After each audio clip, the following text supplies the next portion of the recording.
কোথায় গেল? আরে কি করছে এখানে দাঁড়িয়ে গাছে?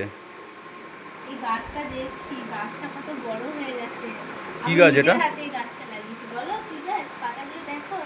এই দেখো কি গাছ বলো তো? এই গাছটা আমি লাগিয়েছি। এই দেখো, বলো কি গাছ? কি গাছ? পারবে না বলতে? না। বলো দেখি। এটা হচ্ছে মেহেন্দি গাছ, মেহেন্দি। সে চুলে মেহেন্দি এটা লাগায় না? মেহেন্দি গাছ? হ্যাঁ, মানে হাতেও মেহেন্দি পড়ে, চুলেও মেহেন্দি লাগায় ওই গাছ। এইটা আমি আগে কি করতাম জানো? এই পাতাগুলো নিতাম, এর মধ্যে এইগুলো পেস্ট করতাম, তার মধ্যে টক দই, চায়ের লিকার দিয়ে চুলে লাগাতাম। চুলগুলো সিল্কি হতো, চুলগুলো বেশ হালকা একটা কালার আসতো, ভালো লাগতো এই পাতাগুলো লাগাতাম।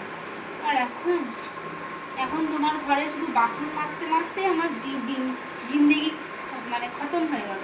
আর তো চুল চুল দেখো, আর মাথাতে নেই, বোধহয় টাক করবে না। ঠিক আছে, আমি তাহলে গিয়ে ঘুমিয়ে পড়ি। হ্যাঁ হ্যাঁ, ঘুমাবে তো, তুমি তো ঘুমাবে।